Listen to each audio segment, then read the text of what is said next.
Hello guys, আসসালামু আলাইকুম। আজকে আমরা শিখব কিভাবে একটা সফটওয়্যারকে ইনস্টল করতে হয় এবং সেই সাথে আনইনস্টল করতে হয়।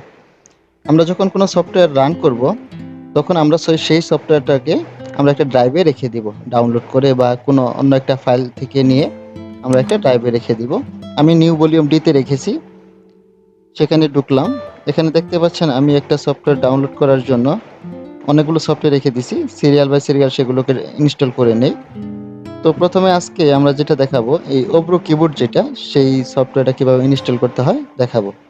আমি সেটাতে মাউস রেখে, কার্সরটা রেখে আমি মাউসের লেফট সাইডে ডাবল ক্লিক করব।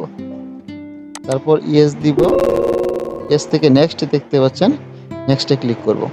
এখানে আই অ্যাকসেপ্ট দ্য এগ্রিমেন্ট। আপনি যখন কোনো সফটওয়্যার ইনস্টল করতে যাবেন, তখন তাদের কিছু রিকোয়ারমেন্টস থাকে, সেগুলো অ্যাকসেপ্ট করে দিতে হয়।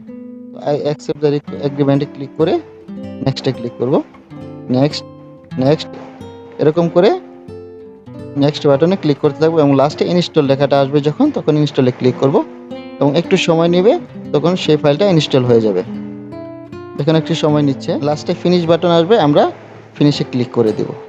এখন দেখতে পাচ্ছেন সফটওয়্যারটা রেডি হয়ে গেল ইউজ করার জন্য। এখন আপনি এই ইন্টারফেসটা আপনি ডেস্কটপে দেখতে পাবেন। এখন আমরা ধরে নেই এই সফটওয়্যারটা আমাদের এখন বর্তমানে প্রয়োজন নেই। সো সেক্ষেত্রে আমরা আনইনস্টল করে নিব। তাহলে আমরা দুই ওয়েতে আমরা কন্ট্রোল প্যানেলে যেতে পারি। প্রথমে আপনি দেখতে পাচ্ছেন ডেস্কটপে আমাদের শর্টকাট বাটনটা রেখে দিছি। আবার আপনি যদি স্টার্ট মেনু থেকে যান, তাহলে স্টার্ট মেনুতে ক্লিক করবেন। ক্লিক করে সেটিং যে অপশনটা আছে এখানে ক্লিক করবেন। সেটিং থেকে আপনার অ্যাপসে যাবেন। অ্যাপসে যাওয়ার পর আপনি দেখতে পাচ্ছেন যেই সফটওয়্যারগুলো এপিসিতে ইনস্টল দেওয়া, সেগুলো এখানে লাইন বাই লাইন সাজানো আছে। এখানে আপনি খুঁজে নেবেন আমাদের যে সফটওয়্যারটা ইনস্টল দেওয়া ছিল, সেটা হচ্ছে ওব্রো কিবোর্ড। আমরা এখন সেটা আনইনস্টল করে দেব। জাস্ট এটা সিলেক্ট করে মাউসের লেফট সাইডে একটা ক্লিক করব। তারপর দেখতে পাচ্ছেন আনইনস্টল লেখা। আমরা আনইনস্টল করার জন্য এই সফটওয়্যার আগে রানিং করা আছে সেটাকে আমরা এক্সিট করে নিব। তারপর আনইনস্টলে ক্লিক করব, আনইনস্টল, তারপর ইয়েস বাটন, ইয়েস, ওকে দিলে আপনার সেই সফটওয়্যারটা আনইনস্টল হয়ে গেল। এখন দেখতে পাবেন ডেস্কটপে সেই সফটওয়্যারটি আর নেই।